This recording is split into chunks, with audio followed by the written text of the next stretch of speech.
When my family moved into our new home, it felt like a dream come true. The house, nestled in a picturesque suburb, was everything we'd ever wanted. With its sprawling garden, it was the perfect place for our two kids, Emily and Jake, to play. My wife, Sarah, was ecstatic about the possibilities of gardening and decorating the space. One sunny afternoon, we visited a local antique shop in search of unique items to add a touch of charm to our garden. Among the many curiosities, one piece stood out. A beautiful life-size statue of a woman in a flowing gown, her face serene and eyes closed. It seemed almost alive, its craftsmanship so exquisite that it was hard to believe it was merely stone. The shopkeeper claimed it had come from an old estate and hinted at a mysterious history. Intrigued, we decided to buy it and placed it at the center of our garden where it could be seen from the house. At first, the statue seemed like a perfect addition. It added a sense of elegance and tranquility to the garden. However, it wasn't long before we noticed something strange. Emily and Jake were the first to point it out. They swore that the statue's eyes were open, watching them as they played. We dismissed it as childish imagination, but I couldn't shake off the eerie feeling every time I looked at it. Then, one night I awoke to a soft noise outside. From our bedroom window I saw the statue faintly illuminated by the moonlight. Its eyes were undeniably open, staring directly at our window. My heart raced as I tried to rationalize what I was seeing.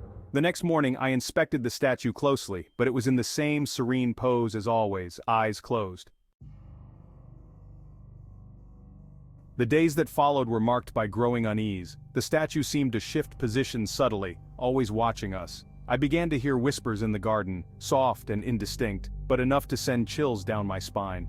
Sarah started to feel it too, her initial excitement about the statue turning into dread. Desperate for answers, I decided to do some research on the statue's origins. I found out that it had once belonged to a wealthy family whose mansion had mysteriously burned down decades ago. The only thing that had survived the fire was the statue. Rumors swirled about the statue being cursed, and some locals believed it was inhabited by a restless spirit. One evening, after putting the kids to bed, Sarah and I sat in the living room, discussing our next steps. The whispers had grown louder, and we felt we couldn't ignore the situation any longer. We decided to move the statue to the shed and seek help from an expert the next day. As we stepped into the garden, the air felt heavy and charged with electricity.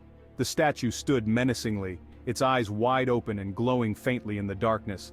Just as we were about to lift it, the statue's head turned sharply, locking its gaze on us. Panicked, we backed away, unsure of what to do. Suddenly, the whispers grew into a cacophony of voices, and the statue began to crack and crumble. We watched in horror as it disintegrated, revealing something inside. To our utter shock, a frail, elderly woman emerged from the rubble, gasping for breath. "Thank you," she whispered weakly before collapsing into our arms.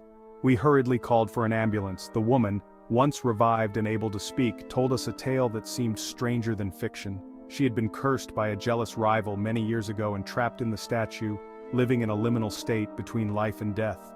The fire that destroyed her home had failed to break the curse, leaving her trapped for decades until our unwitting intervention had finally set her free. In the days that followed, the woman, who revealed herself as the last surviving member of the mansion's original family, became a dear friend.